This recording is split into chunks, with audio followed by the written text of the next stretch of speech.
વડોદરા શહેર સિટી બસમાં આગ લાગવાની ઘટના બની। આ દ્રશ્યો છે રેલવે સ્ટેશનના જનમહેલ બસ સ્ટેશનના, જ્યાં સ્પેરમાં પડેલી સિટી બસમાં એકાએક આગ ફાટી નીકળી। ગરમીના કારણે હીટ પકડતા આગ લાગી હોવાનું પ્રાથમિક અનુમાન છે।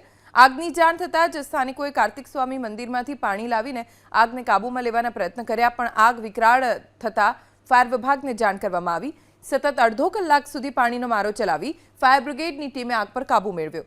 ફાયર બ્રિગેડનો દાવો છે કે વાયર પડતા આગ લાગી। વડોદરા શહેર સિટી બસમાં આગ લાગવાની ઘટના બની।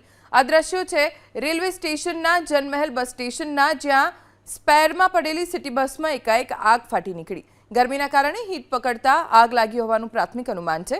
આગની જાણ થતાં જ સ્થાનિકોએ કાર્તિક સ્વામી મંદિરમાંથી પાણી લાવીને આગને કાબૂમાં લેવાના પ્રયત્ન કર્યા, પણ આગ વિકરાળ થતાં ફાયર વિભાગને જાણ કરવામાં આવી। સતત અડધો કલાક સુધી પાણીનો મારો ચલાવી ફાયર બ્રિગેડની ટીમે આગ પર કાબૂ મેળવ્યો।